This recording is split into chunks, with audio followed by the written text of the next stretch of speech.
Favourite recipe MDH का जीरा SIP जल जीरा मसाला। सिप सिप जीरा सिप एमडीएच का जल्दी और जीरा सिप एमडीएच का जल्दी और जीरा सिप।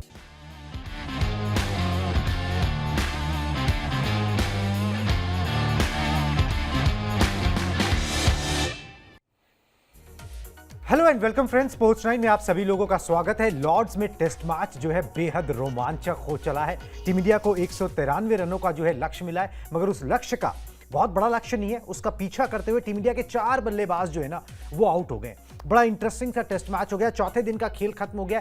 कहां पर इस वक्त ये मैच खड़ा है और क्या यहां से टीम इंडिया कर सकती है इस लॉर्ड्स टेस्ट मैच को जीतने के लिए और सीरीज में बढ़त बनाने के लिए, इन सब मुद्दों पर आपको पूरी इंफॉर्मेशन दूंगा। मगर सबसे पहले जो सूरत हाल है मैच का वो आपको बता देते हैं कि चौथे दिन के बाद किस तरीके का सूरत हाल है मैच का। लॉर्ड्स टेस्ट में भारत को मिला है 193 रनों का जो है वो लक्ष्य मिला है। चौथे दिन खेल खत्म होने तक भारत ने का जो स्कोर है वो है 98, 4 विकेट के नुकसान पर। केएल राहुल, अच्छी बात ये जिन्होंने पहले पारी में शतक लगाया, वो 33 रन बनाकर क्रीज पर नाबाद हैं। यशस्वी जायसवाल, करुण नायर, शुभमन गिल और नाइट वॉचमैन आकाशदीप जो है वो आउट हो चुके हैं। इंग्लैंड की दूसरी पारी 192 रनों पर सिमट गई थी और यहां से 193 रनों का लक्ष्य है। भाई सुनने में बड़ा आसान लगता है 193 रनों का लक्ष्य है, मगर इतना आसान नजर होगा नहीं है और वो दिख भी रहा है क्योंकि पिच जो है वो बिहेव कर रही है। पिच पर मूवमेंट नजर आ रही है, पिच पर गेंदबाजों के लिए मदद नजर आ रही है। वो टीम इंडिया ने जब गेंदबाजी की तब भी नजर आई थी और अब जब इंग्लैंड कर रही है तब भी नजर आ रही है। नतीजा ये कि टीम इंडिया के 4 विकेट गिर चुके हैं उस छोटे लक्ष्य का पीछा करते हुए। इतना आसान जो है ना वो रहता नहीं है। वैसे भी मतलब जो जिस तरीके से खेल चल रहा है, जिस तरीके से आखिरी के जो 10 मिनट होते हैं ना वो तीसरा दिन जब खत्म हो रहा था तब भी बड़े अच्छे थे, जहां पर बहसबाजी देखने को मिली थी। यहां पर भी जो आखिरी के 10 मिनट थे बड़े एडवेंचरस से थे, जहां पर जो है आकाशदीप जो है थोड़ा चैलेंज कर रहे थे गेंदबाजों को, मगर आखिरी ओवर में नाइट वॉचमैन की तरफ वो संभाल नहीं पाए और उनका विकेट जो है गिर गया। पहली गेंद पर हालांकि केएल राहुल ने सिंगल ले लिया था क्योंकि उनको अपना विकेट बचाना है। नाइट वॉचमैन का विकेट गिरता है, गिरे उसको उस वक्त जो है खेल जो है समाप्त हो जाएगा, दिन का खेल समाप्त हो जाएगा। 7 बार भारत ने चेस किया है लॉर्ड्स के मैदान पर और सिर्फ एक बार कामयाबी मिली है, आप समझ लीजिए। और वो कामयाबी भी 39 साल पहले मतलब मिली थी। 136 रन भारत ने सफलतापूर्वक चेस किए थे, तो ये 193 रन जो है ना ये टेढ़ी खीर होने वाले हैं। अभी भी यहां पर जो है ना मैच चौथे दिन के खेल के बाद आप 50-50 कह सकते हो, ठीक है। इसमें यह नहीं कह सकते कि भाई इंडिया के पास एडवांटेज है। बेशक आपने इंग्लैंड को 192 रनों पर रोक दिया, मगर एडवांटेज अभी इंडिया के पास नहीं है। अगर सिर्फ 1-2 विकेटें गिरी होती तो एडवांटेज इंडियन टीम जरूर होता, मगर 4 विकेट गिरने के बाद, खासतौर पर शुभमन गिल के आउट हो जाने के बाद जो है ना वो कहानी जो है वो गड़बड़ाई हुई, थोड़ी सी शेकी जो है वो लग रही है। बहुत ज्यादा मुश्किल सिचुएशन इसी तरीके की फर्स्ट इनिंग्स में भी थी। करुण नायर ने 40 रन जरूर बनाए थे, मगर शुभमन गिल कुछ नहीं कर पाए थे, यशस्वी जायसवाल कुछ नहीं कर पाए थे। और उसके बाद जो है पंत और केएल राहुल के बीच में पार्टनरशिप लगती है, जहां से टीम इंडिया जो है पिकअप करती है और उसके बाद जो है जडेजा और बाकी लोगों की मदद से इंग्लैंड के स्कोर को मैच करती है। कुछ उसी तरीके का कमाल पंत को और राहुल को करना होगा 5वें दिन। अगर ये जोड़ी जब खेल शुरू होगा इंडियन टाइम 3 बजे करीब खेल शुरू होता है, अगर 50-60 रन जोड़ लेती है तो ये मैच इंडिया के कब्जे में आता हुआ नजर आएगा। और अगर एक आधा विकेट जल्दी गिर गया तो फिर इंग्लैंड यहां पर हावी होने की कोशिश करेगा। इंग्लैंड यहां पर जो है वो करारी शिकस्त देने की कोशिश करेगा। चलिए जी, अब ये मैच किस तरफ पैन आउट होता है ये देखना बड़ा दिलचस्प होगा, मगर बहुत ही इंटरेस्टिंग मोड पे जो है ना टेस्ट मैच आकर खड़ा हो गया। बड़ा दिलचस्प हो गया टेस्ट मैच और इसी को टेस्ट कहते हैं। बाजी कभी इस तरफ कभी उस तरफ। जब 192 पर इंग्लैंड समेटी गई तो लग रहा था कि भाई अब तो केक वॉक होगा, बहुत कॉन्फिडेंस नजर आ रहा था, मगर जैसे ही विकेटें गिरी हैं अब लग रहा है दोबारा से जो मोमेंटम इंग्लैंड की तरफ जा रहा है। आपको सेशन दर सेशन बल्लेबाजी करनी होती है। केएल राहुल ने ये किया है फर्स्ट इनिंग में। पंत को केएल राहुल के साथ सूझबूझ के साथ बल्लेबाजी करनी होगी, अपना थोड़े फ्लैम्बॉयंस पे कंट्रोल पाकर एक 50 रन की साझेदारी भी लगा लें। जितनी मर्जी गेंदों पर आए, पूरा दिन पड़ा है, कोई जल्दबाजी नहीं है, रन कुछ भी नहीं है, पूरा दिन पड़ा हुआ है, पूरे ओवर्स आपके पास होंगे, कोई बारिश की भी आशंका नहीं है। तो वहां पर जो है वो आराम से धैर्य से टेस्ट मैच वाली कंजर्वेटिव क्रिकेट इंटेंट रखना है, मगर थोड़ा सा संभल कर जिसे कहते हैं ना वो खेलने की जरूरत है। तो इंग्लैंड को आप मैट पे लगा सकते हो, नहीं तो इंग्लैंड यहां पर जो है वो पूरा कमबैक करने की कोशिश जो है वो जरूर करेगा। गेंद जो है वो स्विंग और सीम जो है वो लॉर्ड्स में हो रही है। चलिए जी, ये मैच का सूरत हाल हमने आपको बता दिया, मगर एक चीज और हुई है इस मुकाबले में कि भारत ने पहली बार किसी टेस्ट मैच में 12 खिलाड़ियों को बोल्ड किया। किसी टेस्ट मैच में दोनों पारियों को मिलाकर विरोधी की 12 खिलाड़ियों को बोल्ड नहीं किया था। गंभीर का एक प्रयोग है जो काम कर गया, ठीक है। अब बल्लेबाजी में के ऊपर दारोमदार है, मगर गेंदबाजों ने अपना काम कर दिया, उन पर आ जाते हैं, ठीक है जी। गंभीर का प्रयोग काम कर गया। वॉशिंगटन सुंदर ने चौथे दिन जो है 4 विकेट निकाले। Joe Root, Jamie Smith, Ben Stokes और बशीर का जो है ना, उन्होंने इन चारों को बोल्ड किया।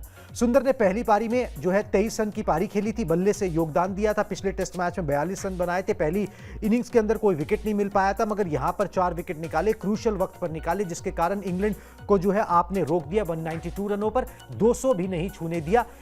मगर ये जो है वो बेहतरीन प्रदर्शन जो है वॉशिंगटन सुंदर का देखने को मिला। गौतम गंभीर बहुत भरोसा करते हैं इस खिलाड़ी पर, ठीक है। गौतम गंभीर का भरोसा इस खिलाड़ी पर कुलदीप यादव से आगे खिलाया गया पिछले टेस्ट मैच में भी और यहां पर भी, क्योंकि वो बल्लेबाजी भी कर सकते हैं और उस भरोसे पर वो खरे उतरते हुए नजर आ रहे हैं। पिछले टेस्ट मैच में 42 रन बनाए थे, इसमें 23 रन बनाए पहली पारी के अंदर। अब यहां पर क्रूशल 4 विकेट जो है उन्होंने निकाल लिए, नहीं तो इंग्लैंड 250, 260, 70 जो है वो आसानी से जाता। इंटरनेशनल क्रिकेट में वॉशिंगटन सुंदर के 100 विकेट भी जो है इसी के साथ पूरे हो गए हैं। बहुत बढ़िया गेंदबाजी सुंदर ने की है।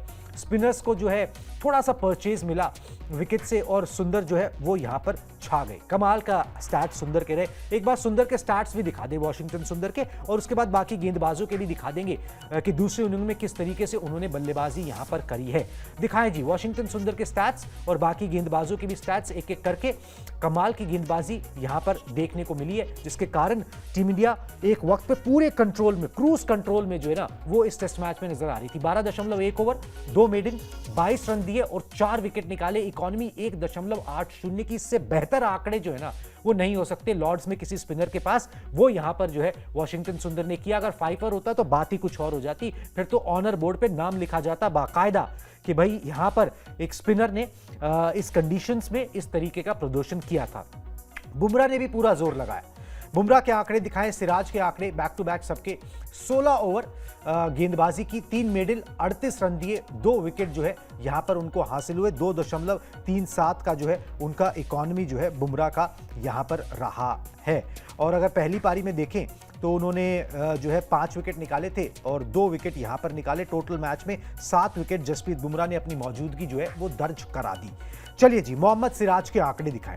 मोहम्मद सिराज ने क्या किया है? मोहम्मद सिराज के पहले इनिंग के आंकड़े आपको बता देता हूं। 2 विकेट वहां पर निकाले थे मोहम्मद सिराज ने, और यहां पर भी जो है सेकंड इनिंग्स के अंदर मोहम्मद सिराज के हाथ जो है वो 2 कामयाबी लगी है। 4 विकेट टोटल उनके मिले हैं, 31 रन दिए, 2 मिडन डाले, 13 ओवर की गेंदबाजी, 2.38। बड़े एनिमेटेड से मोहम्मद सिराज जो है वो नजर आए। थोड़ा सा जोश के अंदर होश भी गवाते हुए नजर आए, वो इंफॉर्मेशन भी आपको दूंगा, मगर अभी उनके आंकड़े जो हैं वो आपके सामने पेश कर दिए कि भाई ये उन्होंने किया। नीतीश कुमार रेड्डी और बाकियों के भी दिखा दें। आकाशदीप 8 ओवर की गेंदबाजी, 30 रन दिए, 1 विकेट जो है आकाशदीप को हासिल हुआ, मगर 1 विकेट जो था वो काफी क्रूशल था। हैरी ब्रुक को उन्होंने बोल्ड कर दिया था, जिन्होंने पिछले टेस्ट मैच में शतक जो है वो लगाया था। गेंदबाजों ने 100% अपना काम किया, बढ़िया काम किया है, कोई भी कमी पेशी नहीं है। नीतीश कुमार रेड्डी ने भी 5 ओवर डाल के 1 विकेट निकाला। पहली बारी में इनिंग्स में भी अच्छी गेंदबाजी जो है उन्होंने डाला था। गेंदबाजों ने अपना काम कर दिया। बल्लेबाजों ने फर्स्ट इनिंग्स में अपना काम किया था। सेकंड इनिंग्स में गेंदबाजों से ना, बल्लेबाजों से अब दोबारा से उम्मीद रहेगी, उन्हीं पर दारोमदार है इस टेस्ट मैच में टीम इंडिया को जीत दिलाने का। KL Rahul inform batsman crease पर हैं। ऋषभ पंत के बल्ले से भी रन निकले फर्स्ट इनिंग में। रविंद्र जडेजा ने भी जो है फर्स्ट इनिंग्स में रन बनाए थे। वॉशिंगटन सुंदर है, नीतीश कुमार रेड्डी है।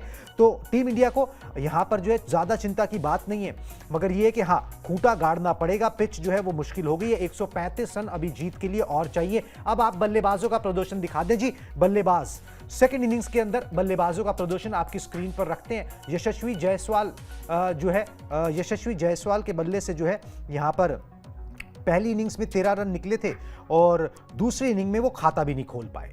7 गेंदों का उन्होंने सामना किया। गैर विकेट थ्रो करना जिसे आप कहते हो ना, इतना आक्रामक आप बल्लेबाज हो, मगर हर बार आक्रामक शॉट हर तरीके की पिच पर नहीं चलती। यहां पर ज्यादा बड़ा स्कोर नहीं था, थोड़ा सा डट के खेल लो कि वहां पे फील्डर नहीं आप पुल करने जा रहे हो, बात समझ में आ रही है। मगर जोफ्रा आर्चर है, गेंद अपना मूवमेंट कर रही है, टेक योर टाइम ना, वो यशस्वी जायसवाल को समझना पड़ेगा।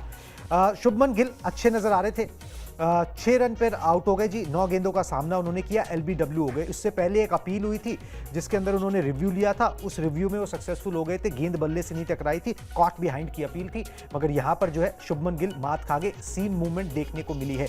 करुण नायर फिर एक मौका गंवाया उन्होंने, ये एक मौका था कि भाई चलो बातें हो रही थी, यहां पर अगर 50 रन बना देते ना तो जो पिछले 2 मैचेस में हुआ उसको कोई नहीं फिर पूछता, उस जीत में योगदान हो जाता, आपके अगला टेस्ट मैच पक्का हो जाता।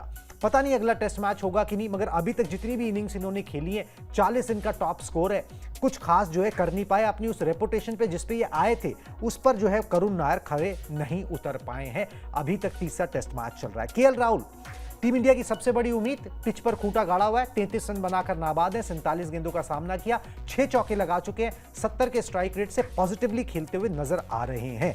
और इनका साथ देंगे 5वें दिन ऋषभ पंत, उसके बाद नीतीश कुमार रेड्डी, रविंद्र जडेजा, वॉशिंगटन सुंदर तक आपके पास बल्लेबाजी है। 135 रन आपको जो है वो और बनाने हैं, बन सकते हैं। एक 50-60 रन की साझेदारी अगर ऋषभ पंत और केएल राहुल के बीच में लग गई तो उसके बाद फिर जो है ये मैच टीम इंडिया की पकड़ में आ जाएगा। मगर हल्के में नहीं लिया जा सकता, बात रन बनाने की नहीं है, बात जो है वो पिच से परचेज मिल रहा है बल्ले गेंदबाजों को, वो देखने को मिला चौथे दिन जब टीम इंडिया ने भी गेंदबाजी की और इंग्लैंड को भी मिल रहा है। तो यहां पर जो है वो करेक्टर दिखाना पड़ेगा, वो ग्रिट, वो डिटर्मिनेशन जो है वो दिखानी पड़ेगी, तभी जाके बात बनती हुई नजर आएगी। चलिए जी आगे बढ़ते हैं, अब आ जाते हैं जी सिराज पर। सिराज की गेंदबाजी के आंकड़े हमने आपको दिखाए, मगर सिराज ने जोश में होश खोया। किस तरीके से आपको बताता हूं। उनको जो है उन पर जुर्माना लग सकता है, या यूं कहूं कि जुर्माना लगना ऑलमोस्ट सर्टेन जो है वो नजर आ रहा है। मैच रेफरी सिराज पर लगा सकते हैं जुर्माना। आउट करने के बाद बेन डकट को उन्होंने जो है ना उनको कंधा मार दिया जाकर। जश्न मनाते हुए भावनाओं पर वो काबू नहीं रख पाए। कंधा टकराना आईसीसी के नियमों के खिलाफ है। बहुत एनिमेटेड होकर चीख चीख के उनके सामने जो है ना वो बोलते रहे, और फिर जब वो जा रहे थे तो उनको अपना कंधा टच कर दिया। सिराज को जो है ना जुर्माना तो लग ही सकता है, साथ में डिमेरिट पॉइंट भी जो है ना वो यहां पर मिल सकता है। तो मोहम्मद सिराज ब्रेक थ्रू जरूर दिलाया, टीम इंडिया के लिए बहुत जिगर से गेंदबाजी जरूर करी, मगर इन मोमेंट्स पे ना थोड़ा सा कॉशियस बरतने की ज़रूरत है, क्योंकि ये सब चीज़ें ना ठीक है, जुर्माने का तो अब इन खिलाड़ियों को उतनी परवाह नहीं। माइकल वॉन ने भी बोला कि भाई ये खिलाड़ियों के पास पैसा बहुत है, मगर बात ये है कि भाई मैच फीस कटने की बात नहीं है, बात ये कि डिमेरिट पॉइंट मिलता है, ज़्यादा इकट्ठे हो गए फिर मैच पर बैन लग सकता है। दूसरा ये है कि भाई अगर दायरे में चीज़ें रहें तो ठीक है, ज़्यादा बाहर होने की उससे कोई फ़ायदा होता नहीं है। मगर चलिए कोई बात नहीं, सिराज जो है अपनी भावनाओं पर इसी तरीके से व्यक्त करते हैं और टीम इंडिया उसी मोड में खेल रही है। जब कप्तान आपका खुलेआम उंगली दिखा रहा है तो फिर खिलाड़ी तो जो है वो कंधा मार ही सकता है। चलिए जी अब आगे बढ़ते हैं। जसप्रीत बुमराह ने भी जो है ना वो बढ़िया गेंदबाजी की, हमने उनको आंकड़े दिखाए, मगर उन्होंने जैक क्रॉली, जिन्होंने तीसरे दिन जिनकी वजह से ड्रामा हुआ था, सारा ड्रामा जो शुरू हुआ था, शुभमन गिल और क्रॉली के बीच में बहस हुई थी, बुमराह ने नौटंकी करने वाले जैक क्रॉली को जो है ना वो सबक सिखाया चौथे दिन। तीसरे दिन के अंत में क्रॉली ने जो है ना दर्द का ड्रामा किया था, ठीक है, गेंद जरूर लगी थी उनको, मगर उतना कोई दर्द नहीं था, वो टाइम वेस्ट करने की कोशिश कर रहे थे, वो एक स्ट्रैटेजी थी कि भाई विकेट ना गवा दें। चौथे दिन 2 बार बुमराह की गेंद जो है ना क्रॉली के हाथ पर लाके जाकर लगी और बुमराह ने पूरे गति से गेंदबाजी की जैक क्रॉली को कि भाई अब जो तुमने ड्रामा किया था वो सच में हो। जैक क्रॉली का आत्मविश्वास जो है ना पूरी तरह से डगमगा गया जब पहली बार बुमराह की गेंद लगी, और जब दूसरी बार लगी तो पूरी तरह से डगमगा गया। उसके बाद वो ज्यादा देर क्रीज पर टिक नहीं पाए। नीतीश कुमार रेड्डी को जो है उनका विकेट मिल गया, 2 रन बना, नीतीश कुमार रेड्डी ने जो है उनका यहाँ पर विकेट जो है वो निकाल लिया। चलिए जी आगे बढ़ते हैं, ये हटा दें जी। और जसप्रीत बुमराह की गेंद पर जो है ना वो जो ये सब शुरू हुआ, ठीक है, वैसे बुमराह ने ना डकेट को भी गेंद मारी थी, जैक क्रॉली को भी गेंद मारी। एक बड़ी जिसे ड्रिवन सी टीम इंडिया नजर आती है ना, ठीक है, जिससे सब लोगों ने तय कर लिया हो कि भैया हम जितनी देर क्रीज पर रहेंगे इंग्लैंड के लिए ना हेल अनुभव करवाएंगे, ठीक है। वो वाला एटीट्यूड जो विराट कोहली का था, जो वो अपने प्लेयर्स को बोलते थे जब कप्तान थे कि भाई जितनी देर क्रीज पर है ना विरोधी टीम को ऐसा लगना चाहिए कि भाई उनके सामने हेल है, ठीक है, वो नरक भोग रहे हैं, ठीक है, वो उतना उनके ऊपर दबाव क्रिएट कर दो। वही चीज टीम इंडिया यहां पर करती हुई नजर आ रही है और काफी हद तक कामयाबी भी जो है इंडियन टीम ने हासिल यहां पर कर ली है। चलिए जी अब एक छोटा सा पेच है, वैसे तो पेसर्स को मदद मिल रही है, मगर इंग्लैंड की टीम में एक लौते स्पिनर है शोएब बशीर, ठीक है। गेंदबाजी कर पाएंगे नहीं कर पाएंगे उस पर थोड़ा सा संशय बना हुआ है, वो इन्फॉर्मेशन भी आपको दे देते हैं। स्पिनर शोएब बशीर को मैच के तीसरे दिन जहां चोट लग गई थी, शोएब बशीर के बाएं हाथ की उंगली में जो है वो चोट लगी थी और मैच में आगे गेंदबाजी करना थोड़ा सा उनका मुश्किल नजर आ रहा है। हालांकि बल्लेबाजी करने वो आए थे, ठीक है, और उनको भी जो है यहाँ पर आउट किया था वाशिंगटन सुंदर ने। जडेजा का कैच लेने के चक्कर में उनको ये चोट लग गई थी और चौथे दिन की शुरुआत में प्रैक्टिस पिच पर ना उनकी उंगली पर जो है पट्टी बंधी हुई थी और उससे वो बंधी हुई पट्टी से जो है ना वो बॉलिंग प्रैक्टिस करने की कोशिश जो है ना वो शोएब बशीर कर रहे थे। भाई वाशिंगटन सुंदर को मदद मिली है, शोएब बशीर को भी पिच से मदद मिलनी चाहिए, मगर अगर उंगली ठीक नहीं है, ठीक है, तो फिर दिक्कत यहां पर पेश आ सकती है। तो देखते हैं कि किस तरीके से चीज़ें यहाँ पर टर्न आउट होती हैं। एक छोटी सी बात है, मगर अगर बल्लेबाजी करने आए तो प्रॉबेबली बॉलिंग भी जो है वो यहाँ पर कर लेंगे। वैसे भी बाएं हाथ की अंगुली में जो है ना वो चोट लगी है, मगर इंटरेस्टिंग मोड पर टेस्ट मैच है और टीम इंडिया को 135 रन और बनाने हैं। 4 विकेट गिर गए हैं। केएल राहुल और ऋषभ पंत क्रीज पर होंगे। 5वां दिन जो है पूरा जो है एक्शन से भरपूर रहने वाला है, मज़ा इसमें आने वाला है। इंडिया में अराउंड अबाउट 3 बजे मैच शुरू होता है, 11 बजे तक चलता है, मगर ये मैच 11 बजे तक 5वें दिन जाएगा नहीं। इसका नतीजा शाम तक आ जाएगा, या तो इस पार या उस पार। इंडियन टीम की कोशिश यही होगी कि भैया इतनी मेहनत करके यहाँ तक पहुँचे तो वो आखिरी का जो है ना हर्डल क्रॉस कर लें, और इंग्लैंड चाहेगा कि यहाँ पर जो है ना वो कम बैक करें, शानदार तरीके से अपने होम ग्राउंड पर कम बैक करें। ऊंट किस करवट बैठता है आपको इन्फॉर्मेशन देते रहेंगे। आप स्पोर्ट्स 9 को प्लीज़ सब्सक्राइब कर लीजिए। अभी मुझे दीजिए इजाज़त, टाटा बाय बाय।